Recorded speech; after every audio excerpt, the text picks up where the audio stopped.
Hello everyone. So this is the example number 2. Look at the example. A and B were partners sharing profit and losses in the ratio of 3:1, and C and D were partners sharing profit and losses equally. याचा अर्थ A आणि B. हाँ sir. हो हो. हाँ आणतो soft copy थोड्या येतो 15-20 मिनिटांनी. हाँ चालतं. Okay sir.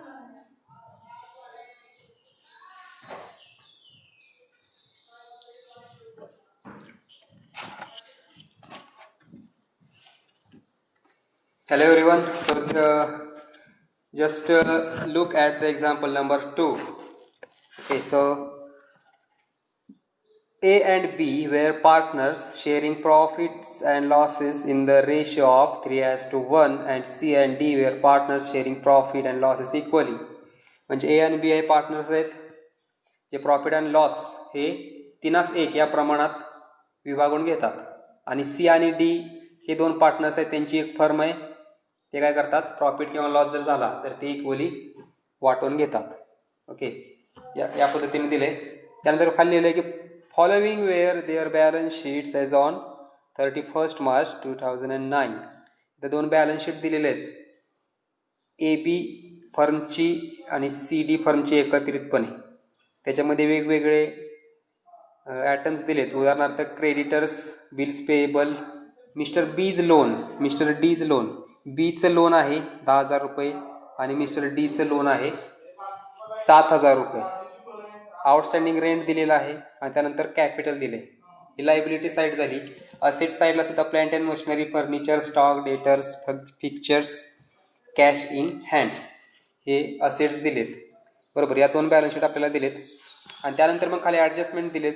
पहिली ॲडजस्टमेंट आहे Mr B agreed to pay Mrs B's loan and Mr D agreed to pay Mrs D's loan. बरोबर. आता बॅलन्स शीटमध्ये बघा की लोन आपल्याला दिलेत. मिसेस बी म्हणजे मिस्टर बी ची मिसेस, त्याची बायको, तिच्याकडून लोन घेतलेलं आहे 10,000 रुपये. आणि मिस्टर डीनं मिसेस डीकडून किती रुपये लोन घेतले, 7,000 रुपये, आणि ते बिझनेसमध्ये वापरले. बरोबर, ती लायबिलिटी आहे बिझनेसची, कारण ते लोन घेतलेलं आहे. जरी कुटुंबाकडून लोन घेतलं असलं तरी बिझनेस हे वेगळे एंटिटी आहेत, आणि त्यामुळं बिझनेसमध्ये ज्यावेळी पैसा येतो लोनच्या स्वरूपात त्यावेळी ते लोन माघारी द्यावं लागतं. आणि ते लोन जे घेतलेलं आहे ते त्यांना माघारी द्यायचे. त्याच्या संबंधित पहिली ॲडजस्टमेंट दिली की मिस्टर बीनं काय केलंय, तो ॲग्री झालाय पे करायला मिसेस बीचं लोन. मिस्टर बी काय करणार आहे, स्वतःच पे करणार आहे ते लोन, त्या फर्मचं लोन. बरोबर.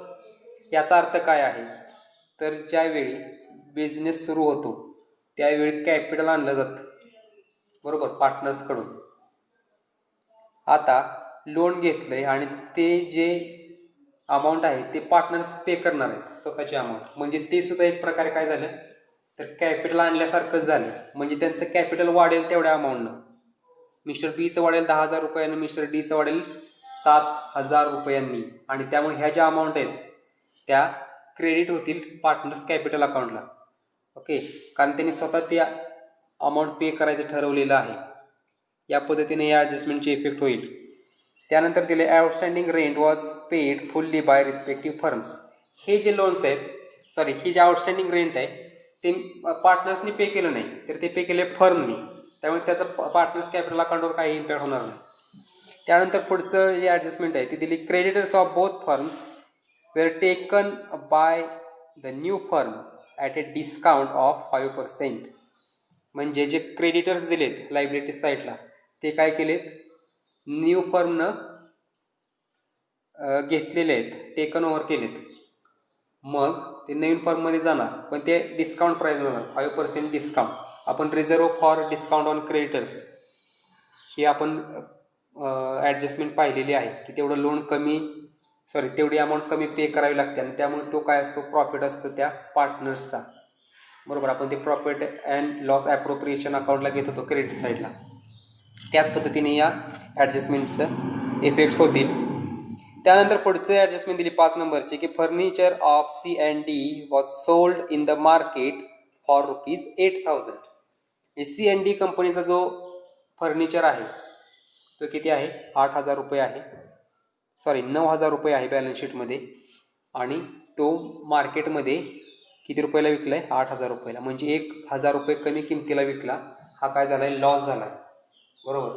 मग रिव्हॅल्युएशन अकाउंटला आपण काय करू? तो लॉस लिहावा लागेल डेबिट साईडला. आणि त्यानंतर पुढे दिले furniture of A&B was not taken over by new firm. नवीन फर्म जी तयार होणार आहे त्यानं A आणि Bचं फर्निचर काय केलं? घेतलं नाही. मग ते फर्निचर काय केलं? काय त्याचा इफेक्ट होईल? तर ते फर्निचर काय होईल? पार्टनर्स स्वतः वापरतील. पार्टनर्सचं कॅपिटल अकाउंट तेवढं कमी होईल तेवढ्या प्रमाणात, बरोबर. कारण कोणतीही वस्तू बिझनेसमध्ये आणली तर तेवढं कॅपिटल वाढतं. आता ही नवीन फर्मनं ते फर्निचर घेतलंच नाही, त्यामुळे तेवढं कॅपिटल कमी होईल. त्यामुळे पार्टनर्स कॅपिटलला ही अमाऊंट डिबिट करायची. त्यानंतर पुढचे ॲडजस्टमेंट आहे fixtures were not taken over by the new firm. Fixtures जे आहेत ते नवीन फर्मनं टेकन ओव्हर केले नाहीत. याची सुद्धा इफेक्ट त्याच पद्धतीने होईल, बरोबर. ही सुद्धा असेट आहे, आणि असेट ज्यावेळी पार्टनर स्वतः घेतात, आता नवीन फर्म घेत नाही त्यावेळी त्याचा अर्थ पार्टनर्स घेत आहेत, आणि त्यामुळे ती सुद्धा अकाउंट डेबिटला जाईल पार्टनर्स कॅपिटल अकाउंटला. तेवढं कॅपिटल त्या पार्टनर्सचं कमी होईल. आणि त्यानंतर शेवटची ॲडजस्टमेंट आहे की stock of A&B valued at ₹22,100. आता बॅलन्स शीटमध्ये जो स्टॉक दिला आहे तो आहे 20,000, आणि व्हॅल्युएशन केलं स्टॉकचं, त्यानंतर त्याची व्हॅल्यू झाली 22,100. म्हणजे 2,100 रुपयाने स्टॉक वाढला, प्रॉफिट झाला. तो कुठं जाईल? प्रॉफिट अँड लॉस ॲडजस्टमेंट अकाउंटच्या डेबिटला जाईल, क्रेडिटला जाईल, कारण तो प्रॉफिट आहे, आणि एक्सपेन्सेस किंवा लॉसेस नेहमी डेबिटला येतात. आणि त्यानंतर मग शेवटी दिले की C&D stock of C&D was valued at ₹21,000. Balance शीटमध्ये C&Dचा जो स्टॉक दिला आहे तो आहे 24,000, आणि व्हॅल्युएशन केल्यानंतर त्याचं व्हॅल्यू किती झाली? 21,000. म्हणजे 3,000 रुपये काय झाला? लॉस झाला. 3,000 रुपये अमाऊंट कमी भरली, आणि त्यामुळे ती जाईल डेबिटला. आणि त्यानंतर मग आपल्याला सांगितलं की you are required to prepare revaluation account, partners capital account in the books of both firms and balance sheet in the new firm. आपल्याला दोन्ही जे फर्म्स आहेत AB आणि CD यांच्या पुस्तकामध्ये 2 अकाउंट तयार करायला लावलेत, रिव्हॅल्युएशन अकाउंट आणि पार्टनर्स कॅपिटल अकाउंट. तर हे एक्झाम्पल आपण सॉल्व करूया. आपण काय म्हणू? पहिल्यांदा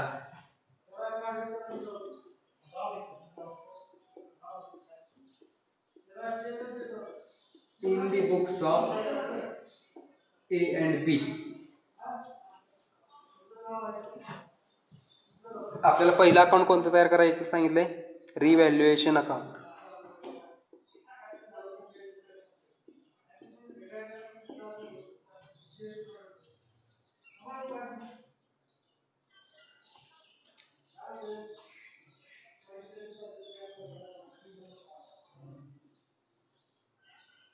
त्यानंतर सांगितलंय कॅपिटल अकाउंट.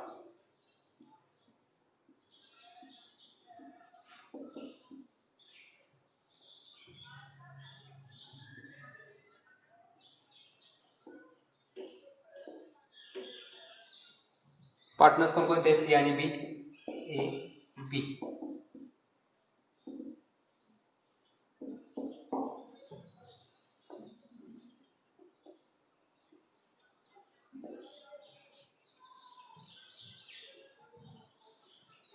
आणि त्यानंतर मग हेच 2 अकाउंट C आणि Dच्या फर्ममध्ये सांगितले in the books of C and D. पहिला आहे रिव्हॅल्युएशन अकाउंट,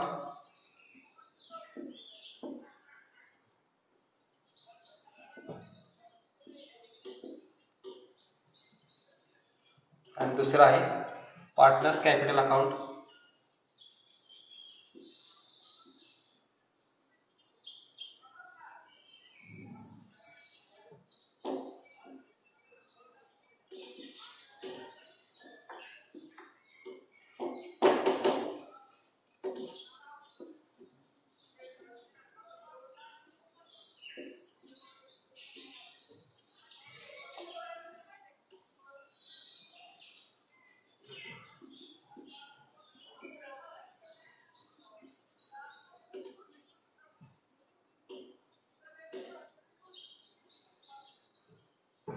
इथं नेहमीप्रमाणे पर्टिक्युलर्स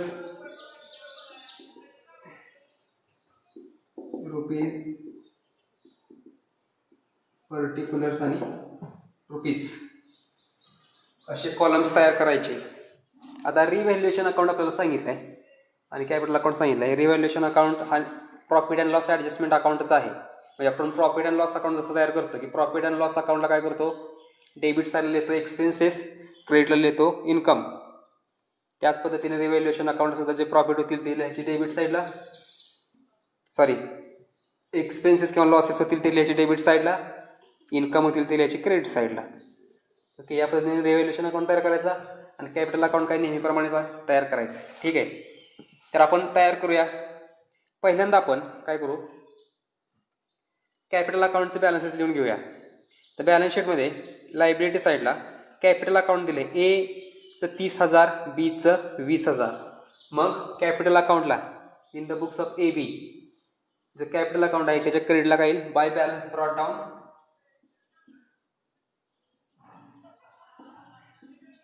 एचा किती आहे 30,000 रुपये, बीचा आहे 20,000 रुपये. त्याच पद्धतीने सी आणि डीचं सुद्धा कॅपिटल अकाउंट दिले. मग सीचं आहे 25 आणि डीचं आहे 25. मग सी आणि डीच्या पुस्तकामध्ये बाय बॅलन्स ब्रॉट डाऊन 25 आणि 25,000 रुपये या पद्धतीने हे अकाउंट येतील. आता यानंतर ॲडजस्टमेंट बघू. पहिली ॲडजस्टमेंट काय दिली, तर Mr B agreed to pay Mrs B's loan. Mr बीनं काय केलं आहे, तर मिसेस बीचं लोन पे करायचं ठरवलं. बरोबर, स्वतःच पैसे देणार आहे तो आणि त्याच्यामुळं त्याचं कॅपिटल तेवढ्या अमाऊंटनं वाढेल. आपण काय म्हणू, बाय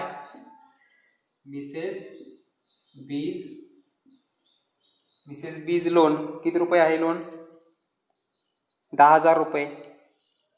मग ते 10,000 रुपये काय होतील, बी मध्ये न्यावे लागतील, कारण बीचं कॅपिटल तेवढं वाढलं 10,000 रुपयांनी. आधी 20,000 रुपये होतं, आता वाढून किती झालं, 30,000 रुपये झालं. त्याच पद्धतीने दिलं की Mr D agreed to pay Mrs D's loan. Mr डीनं काय केलं, मिसेस डी कडून जे लोन घेतलं होतं ते स्वतःच पे करणार आहे, त्यामुळे तिचं सुद्धा कॅपिटल किती रुपयाने वाढेल, तर लोन आहे 7,000 रुपयांचं, तेवढ्या रुपयाने वाढेल. मग इथं काय घ्यायला लागेल, by Mrs D's loan. Amount किती आहे 7,000 रुपये. त्याचं कॅपिटल वाढवून किती होईल, 32,000 रुपये होईल. अगोदरचं 25,000 होतं आणि 7,000 रुपये ते स्वतःच पे करणार आहे, त्यामुळे तेवढं कॅपिटल वाढलं, 32,000 रुपये झालं. ही झाली पहिली ॲडजस्टमेंट. दुसरी ॲडजस्टमेंट आहे outstanding rent was paid by the respective firms. Respective firm ते रेंट पे केले. कॅपिटल अकाउंटला काय त्याचा इफेक्ट होणारच नाही, कारण की पार्टनर्स कॅपिटल अकाउंटला कोणते इफेक्ट होतात, ज्यावेळी ते स्वतः काही अमाऊंट भरतात किंवा त्यांना काही ज्यावेळी प्रॉफिटची किंवा काही अमाऊंट मिळते तीचा फक्त आपण इथं घेत असतो. त्यानंतर तिसरे जे ॲडजस्टमेंट आहे की creditors of both firms were taken by the new firm at a discount of 5%. 5% discount काय केलं आहे, न्यू फर्ममध्ये क्रेडिटर्स घेतलेले आहेत. बरोबर, आणि त्यामुळं आपण जे देणी आहे ती 5% कमी होणार आहेत आणि त्यामुळं ते प्रॉफिट आहे. प्रॉफिट नेहमी क्रेडिट साईडला लिहितो आपण. मग आपण क्रेडिट साईडला काय लिहू, ए बी फर्मच्या by reserve for discount on creditors. किती रुपये क्रेडिटर्स आहेत ए आणि बीचे, 10,000 रुपये. 10,000 रुपयेवर 5% म्हणजे अमाऊंट किती येईल, 500 रुपये. याच पद्धतीने सी आणि डीच्या पुस्तकामध्ये सुद्धा लिहायचं by reserve for discount on creditors. किती एकूण क्रेडिटर्स आहेत, 15,000. 15,000वर 5% म्हणजे अमाऊंट येईल 750 रुपये. ही झाली तिसऱ्या ॲडजस्टमेंटचे इफेक्ट्स. त्यानंतर पुढची ॲडजस्टमेंट आहे चौथी, Plant and machinery is subject to 5% depreciation of both the firms. Depreciation दिलं आहे प्लांट अँड मशिनरीचं, म्हणजे प्लांट अँड मशिनरीची व्हॅल्यू कमी होणार आहे, तो आहे एक्सपेंडिचर किंवा लॉस, आणि त्याच्यामुळे तो येईल डेबिट साईडला, depreciation on plant and machinery, बरोबर. त्यामुळं ए आणि बीचं प्लांट किती आहे, 20,000 रुपये. 20,000वर 5% घ्यायचं, इथं याचं टू प्लांट अँड मशिनरी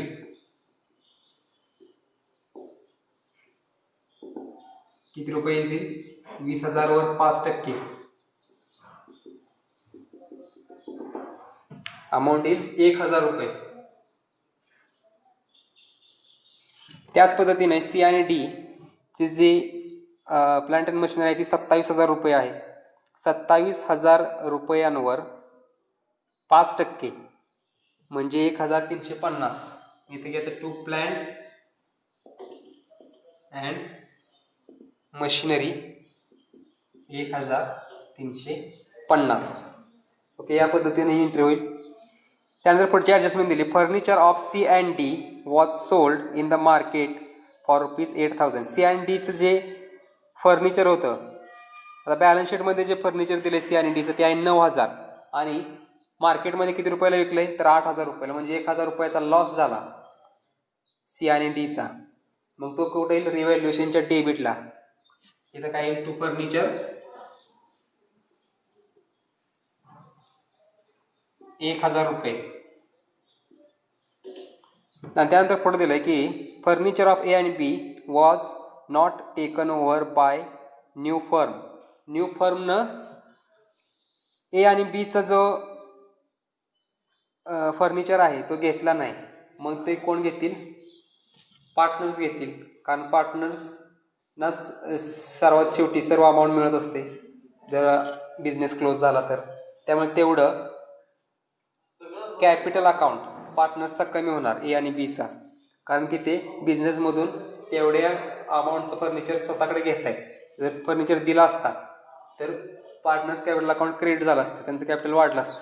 पण आता ते स्वतःसाठी फर्निचर घेत आहेत, त्यामुळं काय होईल, तेवढं त्यांचं कॅपिटल कमी होईल आणि त्यामुळं पार्टनर्स कॅपिटल अकाउंटच्या डेबिटला काय येईल, टू फर्निचर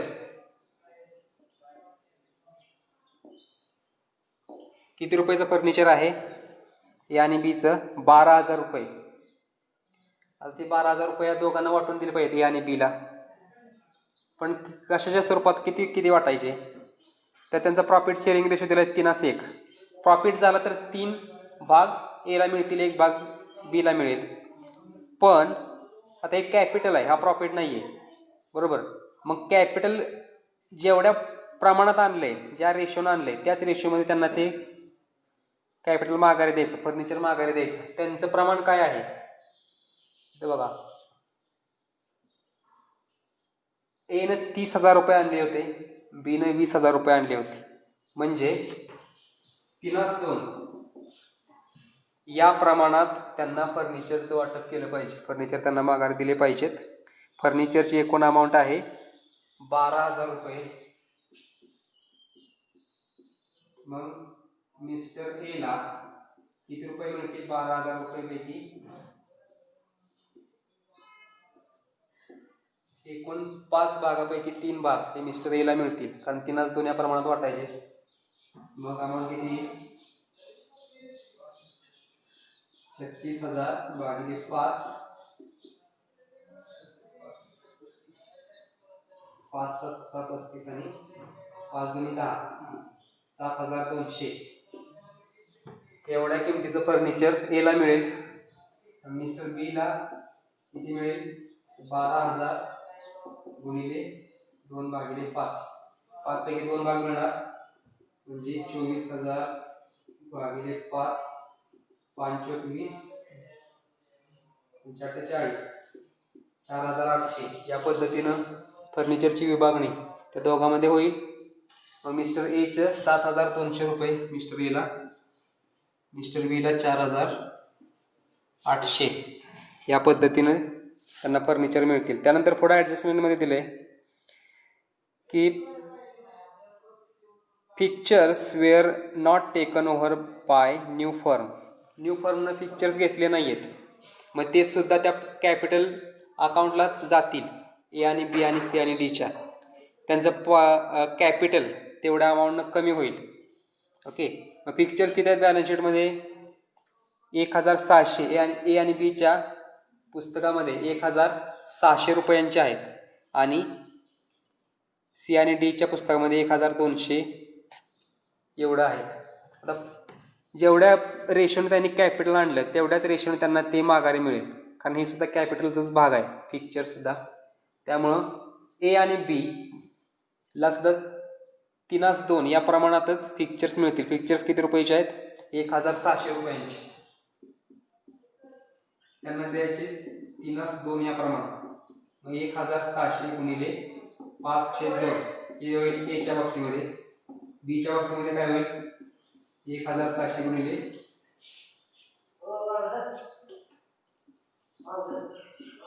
2/5. 5 एकूण टोटल 5 भाग आहेत. 5 पैकी 3 भाग एला, 2 भाग बीला. 4800 भागिले 5 आम्हाला किती? 85 40.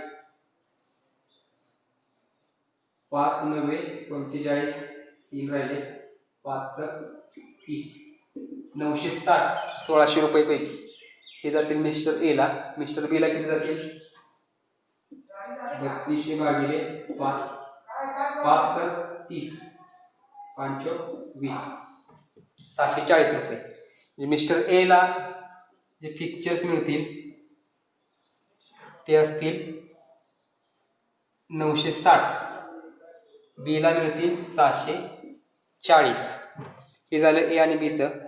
आता सी आणि डीचं काय होईल? फिक्चर्स किती रुपयाचे सी आणि डीचे? तर 1200. मी 1200 पैकी त्यांना त्यांच्या कॅपिटलच्या प्रमाणात वाटायला लागतील. सी आणि डीचं कॅपिटल किती आहे? 25,000 आणि 25,000, म्हणजे निम्म त्यांना फिक्चर्स दिले तरी चालतील. फिक्चर्स किती आहेत? 1200 रुपयांचे. मग 1600 रुपये 700 रुपयांचे फिक्चर्स त्यांना द्यायचे. इथे काय घ्यायचं? 2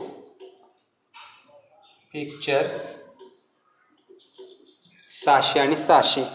ओके, या पद्धतीने त्यांना 600 रुपयांचे फिक्चर्स हे मिळतील. त्यानंतर मग पुढचे शेवटचे ॲडजस्टमेंट दिले की stock of A and B was valued at ₹22,100. A आणि बीचा स्टॉक 22,100 रुपये झाला रिव्हॅल्युएशन करून. पण स्टॉकची अमाऊंट किती आहे बॅलन्स शीटमध्ये? 20,000. म्हणजे 2,100 रुपये काय झालं? स्टॉकची व्हॅल्यू वाढली, प्रॉफिट झाला.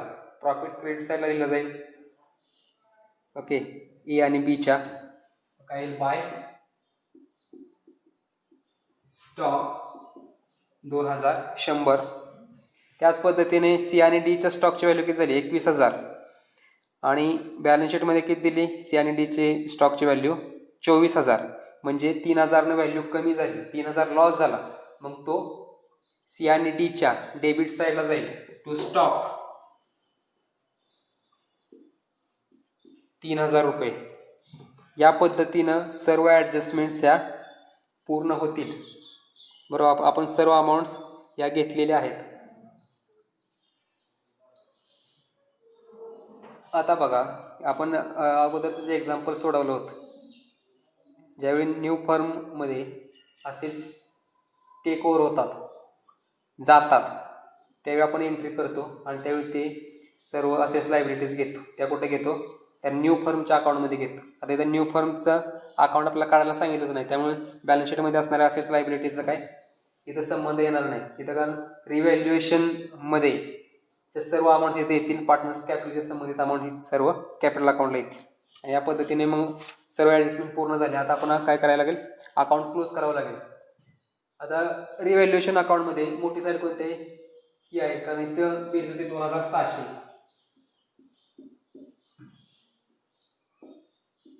डेबिटला अमाऊंट किती आहे? 1,000 रुपयेच आहे. म्हणजे प्रॉफिट झाला. आणि क्रेडिट साईड मोठी आहे. किती रुपयाचा प्रॉफिट झाला? 1,600 रुपये. हा जो प्रॉफिट आहे तो कोणाला मिळेल? पार्टनर्सना मिळेल. पार्टनर्स कॅपिटल अकाउंटला ते अमाऊंट ट्रान्सफर करावी लागेल.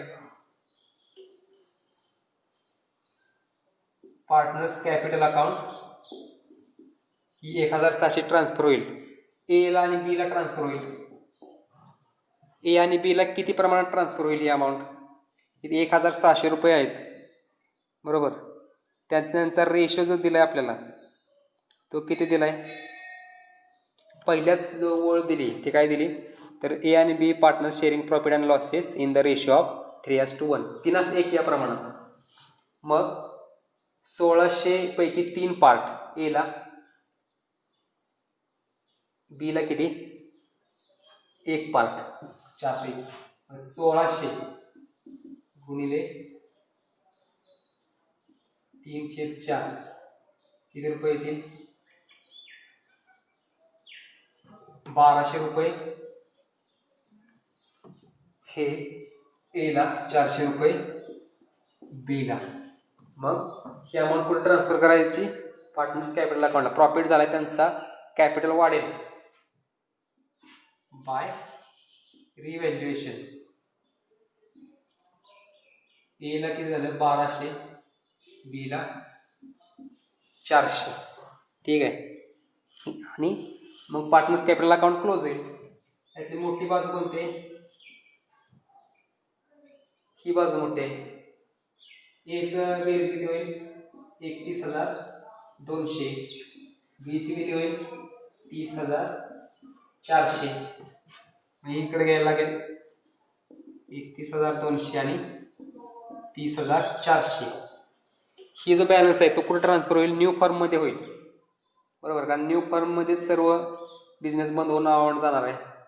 त्यामुळं डेबिटला काय येईल? टू ABCD फर्म म्हणजे न्यू फर्म, बरोबर. मग न्यू फर्ममध्ये बॅलन्सेस जातील याचे.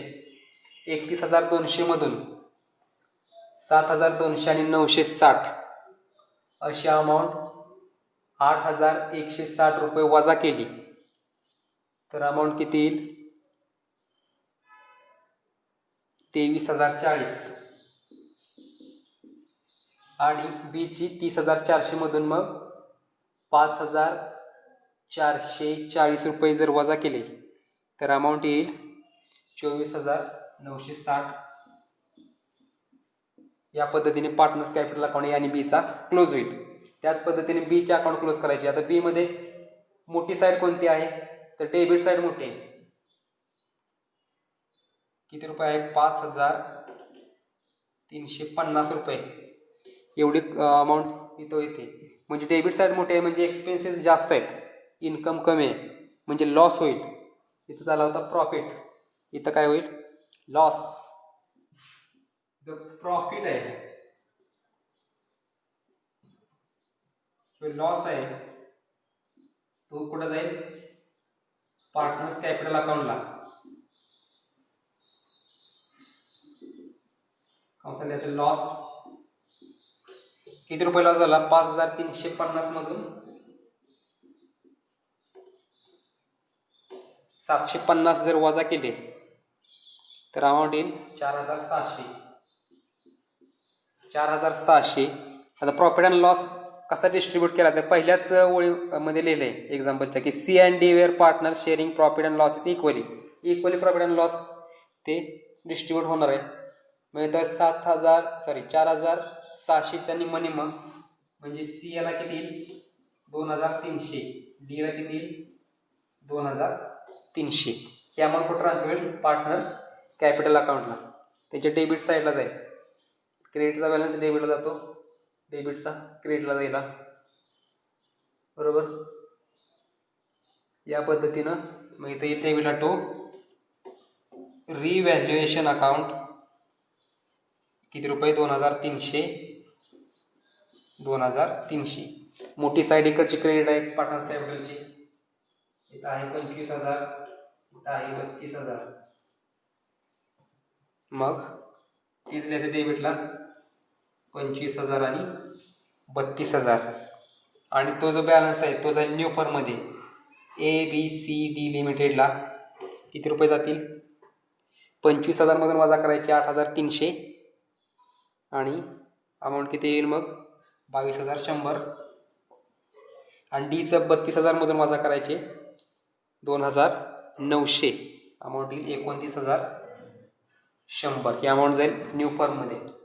ते या पद्धतीनं हे अकाउंट क्लोज होतील. आपल्याला सांगितलेले ए बी लिमिटेडचे रिव्हॅल्युएशन आणि कॅपिटल अकाउंट, सी डीचे रिव्हॅल्युएशन आणि कॅपिटल अकाउंट. बरोबर. आता इन ओल्ड फर्ममध्ये आपण हे अकाउंट तयार केले. आता आपल्याला काय सांगितले तर न्यू फर्मची बॅलन्स शीट सांगितली.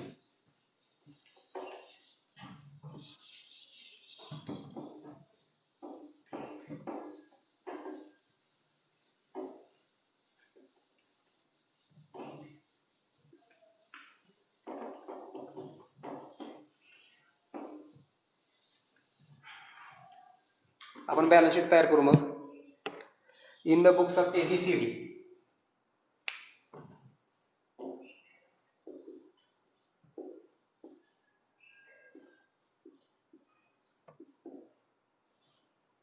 बॅलन्स शीट ॲज ऑन आपल्याला डेट दिली का 1 April 2009, 1 April 2009.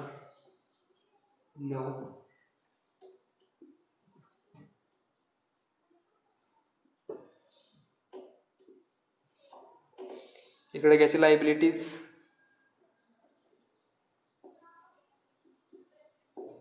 Rupees, assets rupees या पद्धतीने कॉलम होतील. आता बॅलन्स शीट मधल्या सर्व अमाऊंट इकडं घ्यायच्या. ठीक आहे. आता बघा पहिल्यांदा काय येईल क्रेडिट साईड लायबिलिटी साईड बघा. पहिल्यांदा एक क्रेडिटर्स ते सुद्धा न्यू फर्ममध्ये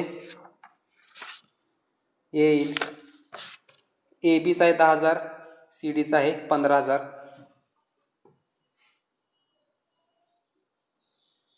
क्रेडिटर्स ए अँड बीचं 10,000, सी अँड डीचं 15,000 असे एकूण 25,000 रुपयांचे क्रेडिटर्स आहेत. पण त्याच्यावर आपल्याला ॲडजस्टमेंट दिली होती की 5% काय आहे adjustment number 3 creditors of both side both the firm we are taken over by the new firm at a discount of 5%. 5% काय डिस्काउंट आहे त्यातून लेस करावं लागेल डिस्काउंट. 25,000च्या 5% म्हणजे किती 1,250. बरोबर.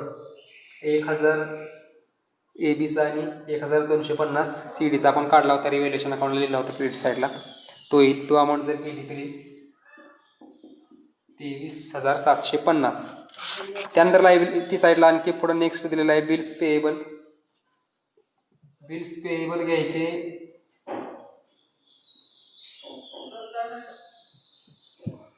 थोड्या वेळानं.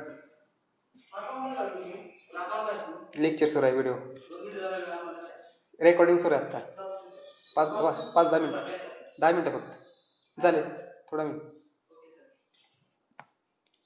बिल्स पेएबल किती दिलेत ए बीचे दिलेत 4,000 आणि सी डीचे दिलेत 8,000. एकूण आहेत 12,000. इथे घ्यायचे ए बीचे 4,000 सी डीचे 8,000 एकूण किती होतील 12,000 रुपये. त्यानंतर मग येईल आता बॅलन्स शीटमध्ये दिले बीज लोन आणि डीज लोन.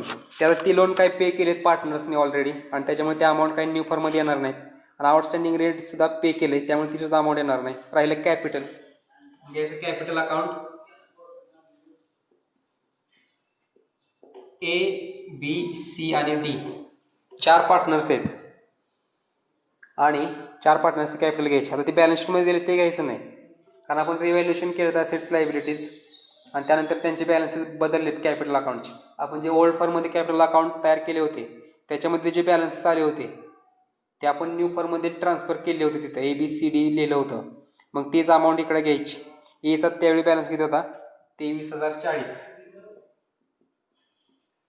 बीचा किती होता? 24,960. त्यानंतर Cचा होता 22,100 आणि Dचा होता 29,100. असे बॅलन्सेस आपण काढले होते पार्टनर्स कॅपिटल अकाउंटचे. हे सर्व अमाऊंट बाहेर घ्यायची. ओके, तर ती अमाऊंट किती येईल? आपण जर कॅल्क्युलेटरवर ती टोटल केली,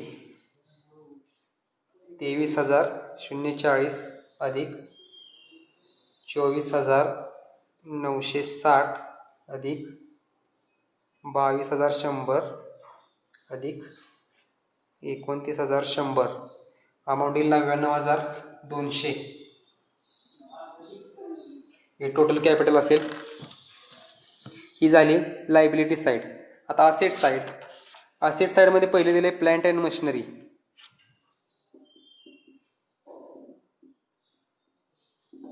प्लांट अँड मशिनरी किती दिली? A, B आणि C, Dची एकूण 20,000 अधिक 27,000, एकूण झाली 47,000.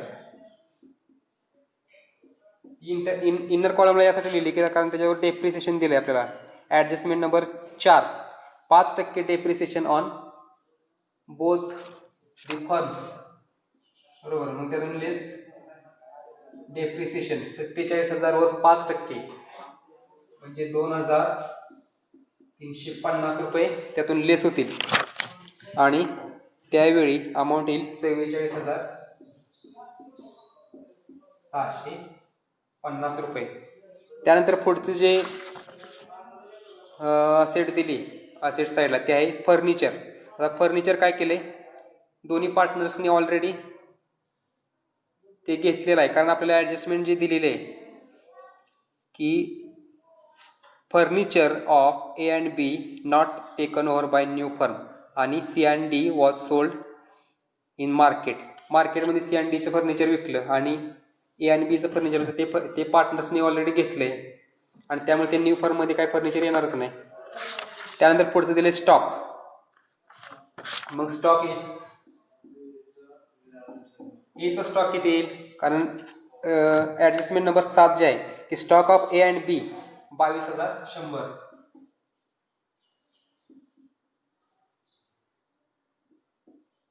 आणि C and Dचा किती दिलाय? 21,000. असा 23,100 रुपये ही येतील. त्यानंतर दिले डेटर्स. डेटर्स किती आहेत? एकूण Aचे आहेत 19,000, Bचे आहेत 17,000, असे एकूण आहेत 36,000.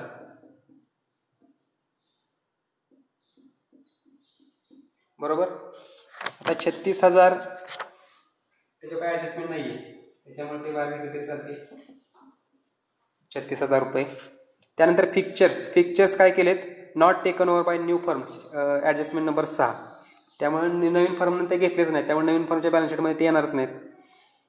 आणि त्यानंतर मग शेवटचं दिले बॅलन्स शीटमध्ये असेट कॅश इन हँड.